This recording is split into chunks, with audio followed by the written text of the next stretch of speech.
जय श्री हरि। शनि महाराज को लंबी आयु देने वाले कर्मफल दाता और न्यायाधीश कहा जाता है। ऐसा माना जाता है कि शनि महाराज हमारे जीवन के सभी पहलुओं को नियंत्रित करते हैं, जैसे कि सुख और दुख, सफलता और विफलता, व्यवसाय, हमारी सेहत वगैरह। ज्योतिष शास्त्र में शनि महाराज का स्थान बहुत महत्वपूर्ण है। शनि महाराज की साढ़ेसाती बहुत लोगों के लिए डर और गलतफहमी का विषय है। तो चलिए आज इन गलतफहमियों को दूर करते हैं। ज्योतिष शास्त्र में शनि की साढ़ेसाती करीब 7.5 वर्ष का कालावधि है, जिसमें शनि महाराज हमारे जीवन में कई मुश्किलें, चुनौतियां और परिवर्तन लाते हैं और हमारे किए हुए कर्मों का फल हमें देते हैं। तो भक्त मित्रों, शनि महाराज की साढ़ेसाती को हम 2.5 वर्ष के 3 चरणों में समझ सकते हैं। शनि महाराज एक राशि में करीब 2.5 साल रहते हैं। तो चलिए जानते हैं 3 चरण। पहला चरण, जिसे उदय चरण भी कहा जाता है, इस कालावधि में शनि महाराज चंद्र राशि से 12वें भाव में गोचर करते हैं। इस समय काल में व्यक्ति को आर्थिक नुकसान, खर्च बढ़ना, शत्रुओं से तकलीफ जैसी दिक्कतें आ सकती हैं। इस समय काल में बहुत मेहनत करने के बावजूद भी मनचाहा परिणाम न मिलना ऐसे हो सकता है। ये समय काल व्यक्ति को शिस्त का महत्व सिखा जाता है। तो देखते हैं दूसरा चरण, जिसे शिखर चरण भी कहा जाता है। ये समय थोड़ा कठिन हो सकता है। इसमें बीमार पड़ना, गलतफहमियां होना, रिश्तों में कड़वाहट, व्यवसाय में दिक्कतें वगैरह हो सकता है। इस चरण में शनि महाराज व्यक्ति के धैर्य और आत्मविश्वास की कसौटी करते हैं। तीसरा चरण, जिसे अंतिम चरण भी कहा जाता है, इसमें शनि महाराज हमारी राशि से दूसरे भाव में गोचर करते हैं। यह व्यक्ति को थोड़ा सा हल्का महसूस होने लगता है। धन प्राप्ति के नए रास्ते खुलने लगते हैं और व्यक्ति को धीरे धीरे तकलीफों में से बाहर आने के रास्ते दिखने लगते हैं।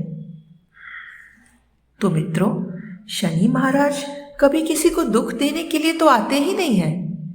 वो तो समय के देवता हैं, कर्मफल दाता है।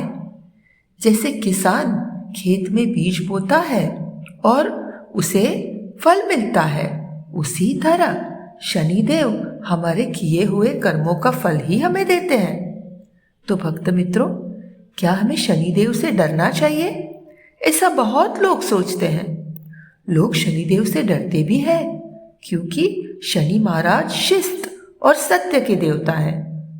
शनिदेव हमें कष्ट देना नहीं चाहते, वो तो हमारी गलतियों को सुधारना चाहते हैं।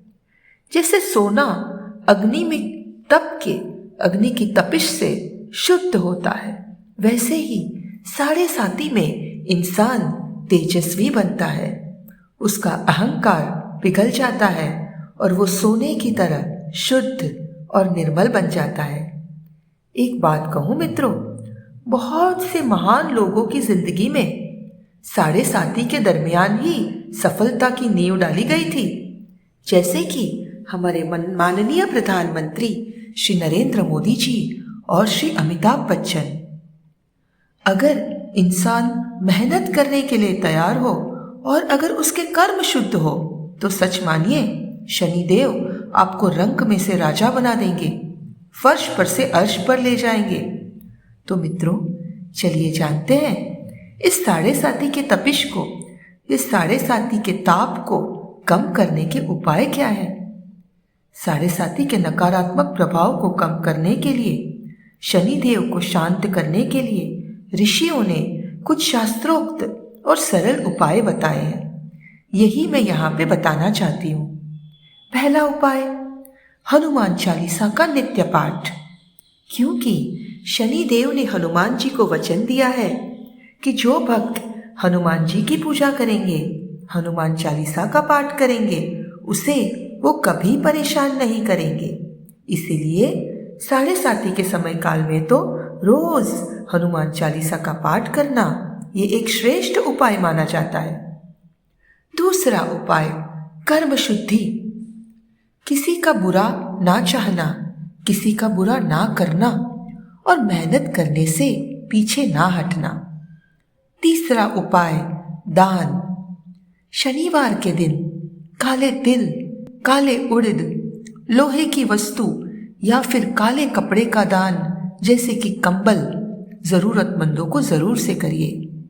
मूक प्राणियों को दान दीजिए, भोजन कराइए जैसे कि कुत्ते, गाय और चींटियां। चौथा उपाय, मंत्र जाप। शनि महाराज के बीज मंत्र का जाप करते ही रहिए। बीज मंत्र है ओम शम शनिश्चराय नमः। शनि महाराज के गृह मंत्र का जाप भी करना चाहिए। मंत्र है नीलांजन समाभासम रविपुत्रम यमाग्रजम छाया मार्तंड संभूतम तम नमामि शनिश्चरम। पांचवा उपाय, सेवा। वृद्ध असहाय लोगों की, जरूरतमंद लोगों की सेवा कीजिए। मजदूरों का सम्मान कीजिए, उनका कभी अवमान न कीजिए क्योंकि शनिदेव मेहनती लोगों के प्रतिनिधि हैं। छठवां उपाय, दीप प्रज्वलन।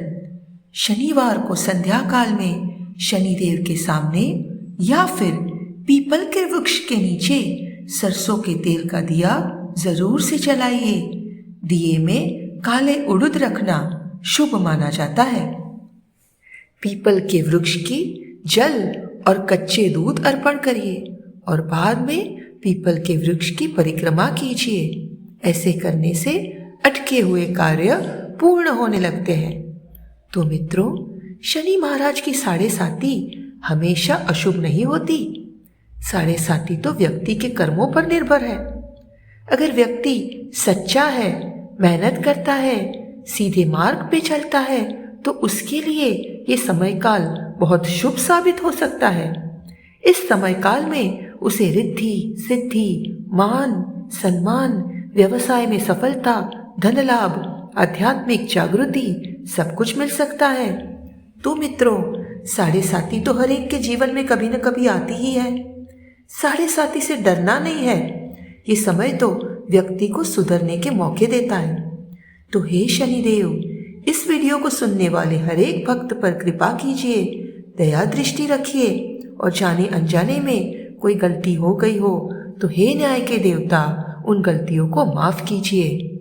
मित्रों, अगर वीडियो पसंद आया हो तो वीडियो को लाइक कीजिए, चैनल को सब्सक्राइब कीजिए और कमेंट में जय शनिदेव जरूर लिखिए।